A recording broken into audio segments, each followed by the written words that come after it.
합니까? 아니죠. 감사라는 것은 내 생각 이전에 마음에서 우러나오는 거예요. 내가 무언가를 받았을 때 혹은 내가 어떤 것을 영향을 받았을 때 마음속에 저절로 나오는 것이 뭐예요? 감사예요. 감사는 그리스도인에게 있어서 의무가 아니에요. 감사는 의무 이전에 우리에게 받은 은혜에 대해서 나오는 무조건적인 반응이에요. 반응. 그러니까 우리가 여러분 우리 무릎 관절 있죠. 우리 무조건적 반응할 때 무릎 관절을 이렇게 고무망치로 톡 때리면 어떻게 돼요? 무릎이 이렇게 앉아 있다가도 무릎 관절을 톡 때리면 이 무릎이 어떻게 돼요? 탁 올라가잖아요. 이게 뭐예요? 감사인 거예요. 그러니까 우리 그리스도인들에게 감사는 무조건적 반사인데, 그러면 우리는 어떤 것에 대해서 감사하며 살 것인가? 우리가 한번 생각을 종합하고 정리를 할 필요는 있어요. 우리의 삶에서 가장 감사한 것이 무엇인가? 저는 오늘 본문의 말씀을 통하여서 내 삶에 정말 감사한 것이 이런 것들이구나 라는 것을 정리를 하게 됐습니다. 자, 첫 번째로는 1번 같이 한번 읽어볼까요? 시작.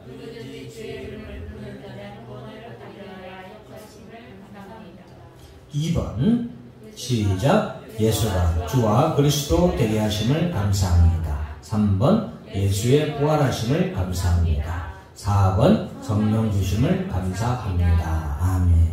예, 가장 먼저 무엇에 대해서 감사하게 되는가? 저는 가장 감사하고 정말로 가슴에 딱 은혜가 넘쳤던 것은 본문 21절 말씀 다 같이 읽습니다. 시작. 누구든지 주의 이름을 부르는 자는 구원을 받으리라 하였느니라.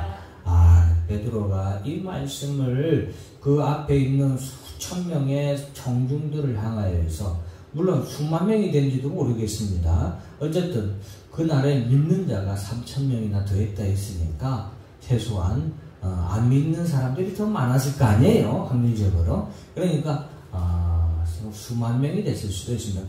그런 것이 중요한 게 아니라 누구든지 주의 이름을 부르는 자는 구원을 받으리라 하였느니라.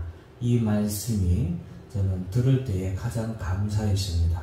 우리 그리스도인들에게 가장 감사한 것, 무엇이 가장 감사할까요? 여러분, 사업의 성공이나 세상의 부귀영화가, 물질이, 건강이 물론 감사할 수도 있습니다. 그러나 우리 그리스도인들에게 있어서 가장 감사한 것은 주의 이름을 부르는 자에게 구원을 받으리라고 하나님이 약속하신 것이다 라는 것을 우리가 꼭 감사해야 되겠습니다. 그래서 우리가 그리스도인이죠. 왜 그리스도인입니까?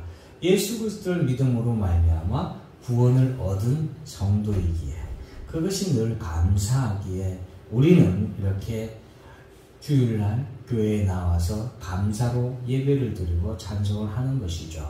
자, 두 번째로 우리가 감사한 것은 2번 다 같이 한번 읽어볼까요? 시작. 예수가 주와 그리스도 되게 하심을 감사합니다.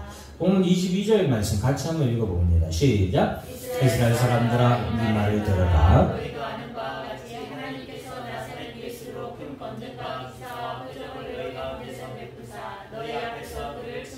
자, 거기까지 보면은, 자, 하나님께서 그를 증언하셨어요. 이 말씀이 참 중요합니다. 하나님께서 누구를 증언하셨냐? 따라서 한다. 나사렛 예수. 나사렛 예수를 누가 증언했어요? 하나님께서 증언했어요. 그럼 나사렛 예수를 하나님께서 증언하셨는데, 나사렛 예수가 누구라고 증언했냐? 36절에 있습니다. 시작. 그런즉 이스라엘 온 집은 확실히 알지니 너희가 십자가에 못 박은 이 예수를 하나님이 주와 그리스도가 되게 하셨느니라 하니라. 사랑하는 성도 여러분, 하나님이 나사렛 예수가 우리의 주가 되시고 그리스도가 되심을 증언하셨고, 하나님께서 예수가 우리의 주가 되시고 그리스도가 되도록 하셨다라는 거예요. 예수가 그리스도라는 것. 감사하지 않습니까? 내가 믿는 예수, 내가 잘 믿고 있는 거예요. 우리가 믿는 예수, 나사렛 예수, 우리가 제대로 믿고 있는 거예요. 하나님이 그리스도로, 주로 증언하시니까 석가였다 해봐요. 우리는 빨리 개종해야 돼요. 돌아서야 돼요. 그러나 우리가 걸어온 이 길을 우리는 안심하고 계속 걸어갈 수 있습니다. 감사하며 걸어갈 수 있습니다. 왜냐? 우리가 믿는 그 나사렛 예수가 하나님이 증언하신 이적과 기적과 권능으로 증언하신 바로 우리의 주요 그리고 그리스도이심을 하나님이 친히 증언하셨기 때문입니다. 그래서 우리는 내가 믿는 예수가 참 예수, 구주 되심을 감사해야 됩니다. 다른 이름이 아니에요. 예수, 나사렛 예수라는 거. 자, 3번 같이 한번 읽습니다. 시작. 예수의 부활하심을 감사합니다. 예수의 부활하심을 감사합니다. 24절 다 같이 한번 24절하고 28절 같이 읽습니다. 시작. 하나님께서 그를 사망의 권능에서 풀어 살리셨으니 이는 그가 사망에 매여 있을 수 없었습니다. 주께서 생명의 길을 내게 보이셨으니 주 앞에서 내게 기쁨이 충만하게 하시기를 하였으므로. 하나님께서 그를 예수를 사망의 고통에서 풀어 살리셨으니 예수를 사망으로부터 살리신 이도 하나님이신데 이는 그가 사망에 매여 있을 수 없음이라. 왜 사망에 매일 수 없냐? 예수는 부활의 생명이 되시는 예수이기 때문에 하나님께서는 그를 사망에서부터 풀어 생명의 길로 인도하셨다라는 것입니다. 32절 다 같이 한번 읽습니다. 시작. 이 예수를 하나님이 살리신지라 우리가 다 이에 증인이로다. 다시 부활하신 이가 누구예요? 예수인 거예요. 왜 예수가 부활하신 것을 우리가 감사해야 됩니까? 그 예수가 우리의 주가 되시기 때문이고 우리에게 생명의 길을 보이시기 때문에 그래요. 부활의 소망을 우리에게도 함께 하시기 때문에 그렇습니다. 예수의 부활을 예수를 구주로 믿는 자마다 예수님이 부활하신 것처럼 그 예수를 믿는 자에게도 부활의 생명으로 부활하게 하실 줄을 믿기 때문에 우리가 기쁨이 충만합니다. 그것에 대해서 감사합니다. 여러분, 부활의 소망이 없다면 우리가 뭐하러 교회에 다닙니까? 뭐하러 이 땅에서 이 고생을 잔뜩 싸가지고 이 고생을 하고 있습니까? 개척교회를 왜 합니까? 뭐 큰 기업으로 만들려고 교회를 개척합니까? 무슨 우리 교회 개척하는 것이 교회를 새로 세우는 것이 무슨 스마트 사업입니까? 교회는 사업이 아닙니다. 사랑하는 성도 여러분, 왜 우리가 이 땅에서 수고하고 열심히 수고하고 열심히 일해서 번 돈을 헌금을 하고 뻘짓을 한다. 세상 사람들이 올 때는 뻘짓을 합니까? 왜 말도 안 되는, 이해도 안 되는 돈으로 헌금을 하고 돈으로 무슨 선교를 하고 돈으로 누구를 베풀고 왜 이 짓을 합니까? 부활의 소망이 있기 때문에 그래요. 우리가 살 곳은 하나님 나라에서 더 오래, 더 영원히 살 것을 우리는 믿기 때문에 우리가 여러분 신앙생활을 하고 이 땅에서 수고로움을 마다하지 않는 거예요. 이 땅에서의 고생을 우리가 웃으면서 넘길 수 있는 이유입니다. 그러니 교회 성도들은 어렵다고 눈살을 찌푸리고 여러분 어렵다고 어두워질 필요가 없어요. 왜? 우리는 마땅히 그럴 줄 알고 믿고 다음 세계를 위해서 영원한 하나님 나라의 삶을 바라보면서 사는 사람이기에 어렵고 힘들어도 우리는 감사할 수 있는 거예요. 어렵고 힘들어도 우리는 기뻐할 수 있습니다. 왜냐? 하나님 나라에서의 삶을 바라보기 때문입니다. 자, 4번 같이 한번 읽습니다. 시작. 성령 주심을 감사합니다. 네, 성령 주심을 감사합니다. 33절 다 같이 읽습니다. 시작. 하나님이 오른손으로 예수를 높이시매 그가 약속하신 성령을 아버지께 받아서 너희가 보고 얻으면 이것을 부어주셨느니라. 약속하신 성령을 예수께서 십자가에 못 박혀 죽으실 때에 하나님께서 약속하신 성령을 주시기로 약속하셨다 이 말이에요. 성령을 주시기로 약속하신 거예요. 그 성령을 보내시기로 예수와 약속하신 거예요. 그러니까 예수님께 감사한 거예요. 예수님은 그 성령을, 약속받은 성령을 누구에게? 우리에게 부어주신 거예요. 그래서 오늘 오순절에 각지에서, 전국 각지에서 맥추절을 지키기 위해서 모인 사람들 가운데 예수 그리스도를 믿는 제자들에게 성령의 강림이 있었던 거예요. 그 수많은 사람들 가운데 성령이 예수의 제자들에게, 예수를 믿는 자들에게 임한 거예요. 왜? 약속하신 성령을 예수를 믿는 자에게 예수님이 주시겠다고 하셨거든요. 그 성령을 기다리라 라고 하셨거든요. 그리고 약속대로 성령을 그들에게 부어주셨습니다. 수많은 사람들이 그 광경을 보고 깜짝 놀랐습니다. 성령이 제자들에게 임하는 광경을 보고 어떤 사람들은 이게 무슨 일인고?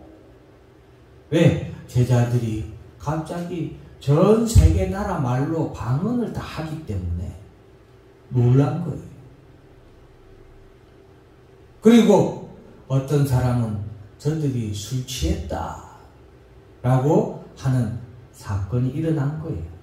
그럴 때에 베드로가 너희들이 말하는 것처럼 이 사람들이 술 취한 거 아니다.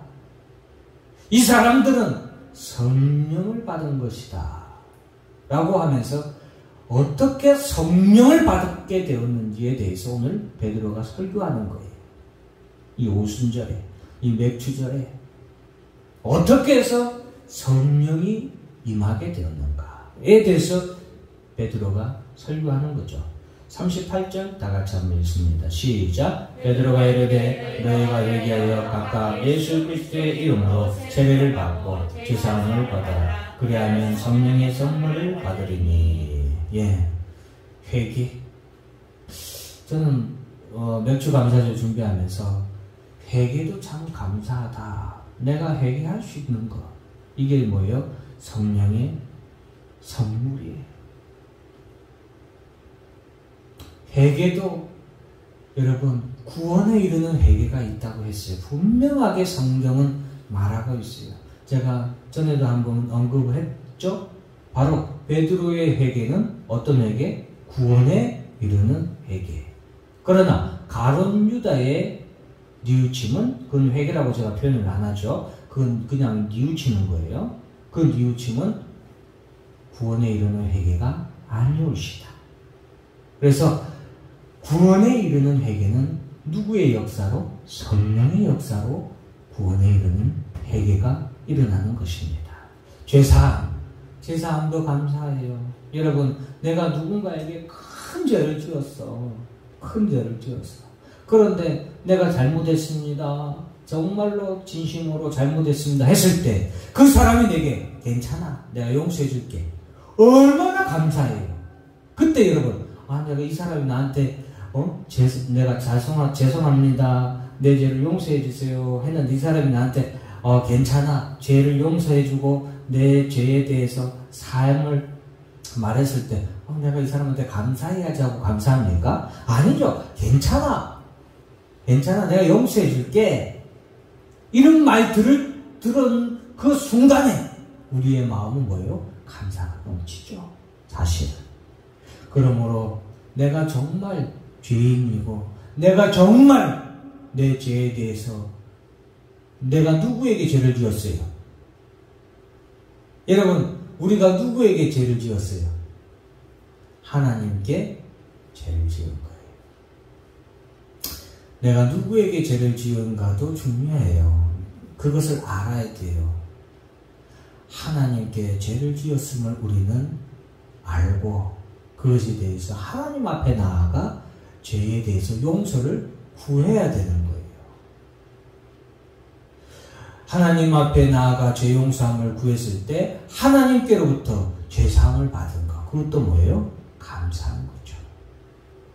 자, 성령의 선물을 받으리니 39절 읽습니다. 시작. 이 약속은 너희와 너희 자녀와 모든 먼 사람이고 주 우리 하나님이 얼마든지 부르시는 자들에게 하시는 것이라 하고. 여러분, 오늘 하나님께서 예수 그리스도께서 약속하신 성령을 부어주셨는데 어떤 성령을 부어주셨냐? 회개하고 제사함을 받을 수 있는 성령의 세례를 부어주셨고 또 그 성령을 부어주시는데 모든 사람에게 부어주신 것을 감사해야 돼요. 하나님의 택하신 백성 이스라엘이 아니라 그 당시에 세계 각지에서 모였던 모든 나라 사람들에게 누구든지 성령을 부어주시는 것을 뭐예요? 감사해야 돼요. 물론 예수 믿는 자들이겠죠. 그래서 부르시는 자들에게라고 했죠. 부르시는 자들에게. 하나님이 부르시는 자. 하나님이 부르시는데 어떻게 부르세요? 따라서입니다. 예수 앞으로. 그래서 우리가 찬양하죠. 예수 앞에 우리를 부르시는, 우리를 갑자기 음이 생각이 안 나요. 부르시는, 예수 앞으로 우리를 부르시는 하나님께 감사해줘. 그 예수 앞으로 부르심을 받은 모든 사람들에게 뭐예요? 성령을 부어주시니 감사하고 얼마든지 그 성령을 부어주심을 감사해야 됩니다. 그래서 성령을 우리에게 주신 것을 뭐 해야 됩니까? 감사해야 됩니다. 자, 성령을 부어주시는 이유 첫 번째 38절 같이 한번 읽습니다. 다시 시작. 베드로가 이르되 너희가 회개하여 각각 예수 그리스도의 이름으로 세례를 받고 죄사함을 받으라. 그리하면 성령의 선물을 받으리니. 여러분, 성령을 부어주시는 이유 우리가 회개하고 죄사함을 받아 거듭나도록 하시기 위해서 성령을 부어주신다. 두 번째 17절 다 같이 읽습니다. 시작. 하나님의 말씀하시기를 날씨에 내가 내 영을 모든 육체에 부어주리니 너희의 자녀들은 예언할 것이요 너희의 젊은이들은 환상을 보고 너희의 어린이는 꿈을 꾸리라. 하나님이 말세에 성령을 부어주신다고 했습니다. 그래서 우리는 말세를 살아가고 있다는 것을 우리가 기억해야 됩니다. 말세를 살아간다. 우리의 시대는 말세의 시대다. 두 번째, 우리의 시대는 따라서 성령의 시대입니다. 말세 때 하나님은 믿는 자들에게 누구를 보내주셨어요? 성령을 보내주시고 이 성령으로 말미암아 이 말세에서 성도들은 하나님의 은총을 받습니다. 하나님의 보호하심을 받습니다. 하나님의 축복을 받습니다. 누구로 말미암아? 성령으로 말미암아 이러한 축복을 받습니다. 1번 같이 읽습니다. 시작. 자녀들이 예언을 한다 했습니다. 성령으로 말미암아 말세에 성령으로 말미암아 자녀들이 예언을 한다 했어요. 예언이라는 것은 하나님 가운데서 은혜에 충만한 하나님의 자녀들의 성장을 말하는 것입니다. 우리의 자녀들이 예언을 한다. 성령의 감화감동의 역사 속에서 자라나고 성장하는 것을 의미하는 거예요. 우리 자녀들이 믿음의 성장을 이루어 나가는 것이 누구를 통하여? 성령을 통하여 이루어지는 것을 말하는 거예요. 2번 읽습니다. 시작. 젊은이들이 환상을, 이 환상이라는 것은 비전이에요. 비전. 젊은이들이 꿈을 가지고 비전을 가집니다. 늙은이들의 꿈하고는 다른 거예요. 그래서 일부러 환상이라고 다른 용어를 사용한 거예요. 젊은이들이 교회 안에서 비전이 있습니다. 어떨 때 성령의 충만함을 받을 때. 그래서 우리 젊은이들이 교회 안에서 성령의 충만함을 받아야 돼요. 성령의 충만함을 받은 젊은이들은 교회에서 비전이 생깁니다. 내가 무엇을 위하여 살아야 할까? 내가 무엇을 하고 살아야 하는가? 교회 안에서 새로운, 따라서 한다, 표대가 생기는 거예요. 이 젊은이들의 환상이 교회 안에서 새롭게 성령으로 말미암아 뭐가 생기는 거예요? 표대가 생기는 거예요. 이 사도 바울이 예수를 만나고 성령의 세례를 받은 이후로 뭐가 생겼어요? 표대가 생겼어요. 그래서 사도 바울은 이 표대를 향하여서 달려가잖아요. 늘 달려갔어요. 우리 젊은이들도 마찬가지입니다. 성령을 우리가 받을 때에 우리 젊은이들에게 정확한 목표의식, 인생의 목표의식, 삶의 가치관이 분명해지고 분명한 표대가 있어서 분명한 그 표대를 향하여 달려가게 됩니다. 우왕좌왕하지 않습니다. 방황하지 않습니다. 딱 보고 경주에 임한 선수가 결승점을 향하여서 눈을 부릅뜨고 그 표대만 바라보고 결승점만 바라보고 달려가듯이 우리의 젊은이들이 성령의 충만함을 받을 때에 이러한 표대가 생기는 거예요. 요즘 젊은이들이 인생에 목표가 없는 젊은이들이 참 많습니다. 저는 젊은이들 초, 중, 고, 대학부까지 청년부까지 다 사역을 다 해봤는데 제일 문제가 뭔 줄 아십니까? 목표가 없는 거예요. 인생에. 중학교 때 목표가 없어요. 공부할 필요가 있어요? 없어요? 없어요. 공부할 필요성이 없는 거예요. 고등학교 때, 대학교 때까지도 목표가 없는 사람들이, 학생들이, 젊은이들이 얼마나 많은지 몰라요. 그러니 달릴 수 있어요? 없어요? 없어요. 목표가 없이 달리는 사람은 넘어집니다. 자빠집니다. 그리고 떨어집니다. 왜? 목표 없이 달리니까 그래요. 달리지도 못하죠. 목표 없는 인생을 달리는 삶 같이 지루하고 그냥 따분하고 재미없는 삶이 없다. 여러분, 목표가 있으면 재미있어요. 내가 요만큼 왔다. 이제 조금만 더 가면 된다. 어렵고 힘들어도 이길 수 있어요. 우리 젊은이들이, 오늘날 우리 젊은이들이 목표가 있어야 돼요. 비전이 있어야 돼요. 표대가 있어야 됩니다. 근데 성령이 말세의 시대에 우리 젊은이들에게 이러한 비전, 환상을 준다. 3번 있습니다. 시작. 늙은이들이 꿈을 꾸도록 하지. 내가 존댓말을 썼네요. 그냥 하기 위함이라고 쓰면 되는데, 늙은이들이 꿈을 꾸도록 하기 위함이다.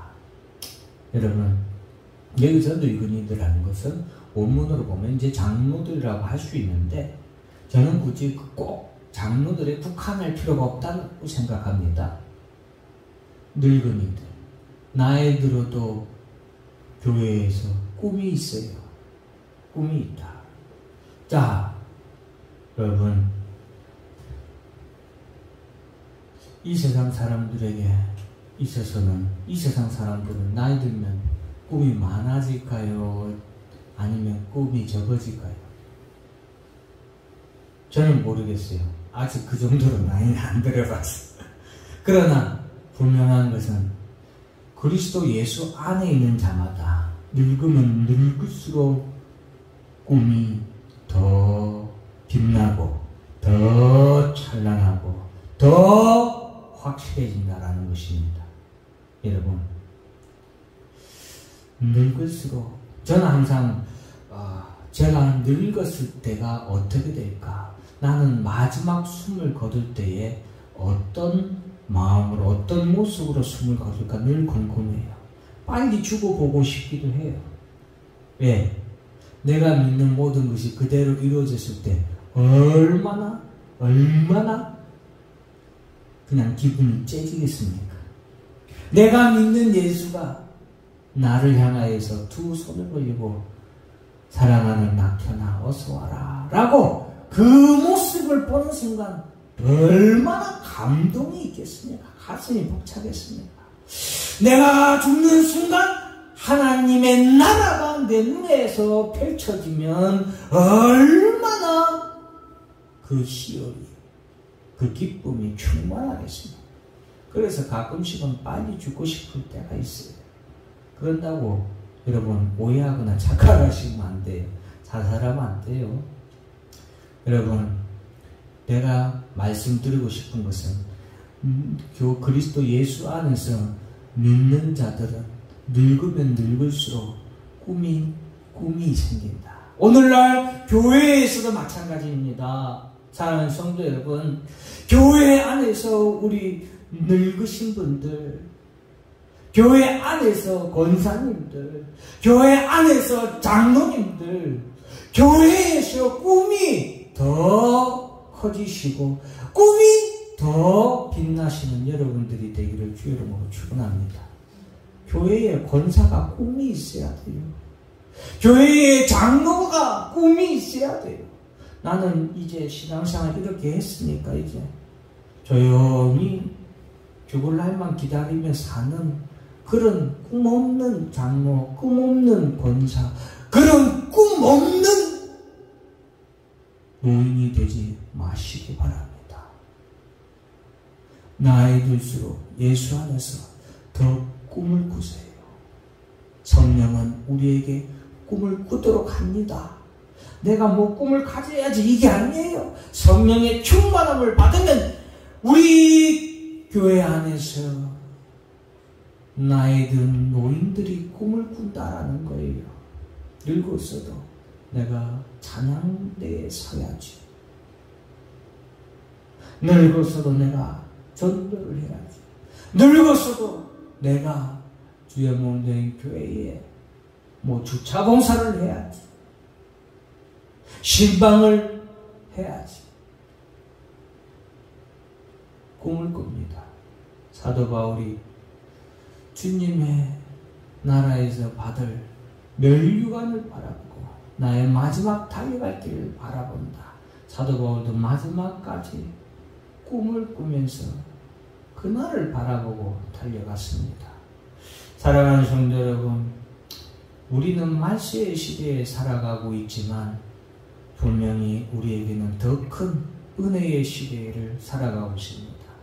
더 능력의 성령의 시대를 살아가고 있다는 것을 기억하시고 몇 주 감사주일에 우리가 오늘 무엇을 감사해야 될까?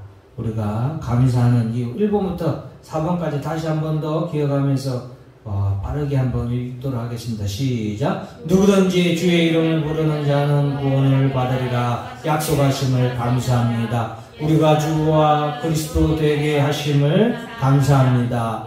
예수의 부활하심을 감사합니다. 성령 주심을 감사합니다. 제가 2번을 잘못 읽었는데 2번 다시 한번 시작. 예수가 주와 그리스도 되게 하심을 감사합니다. 다 같이 감사하며 기도하겠습니다. 사랑과 은혜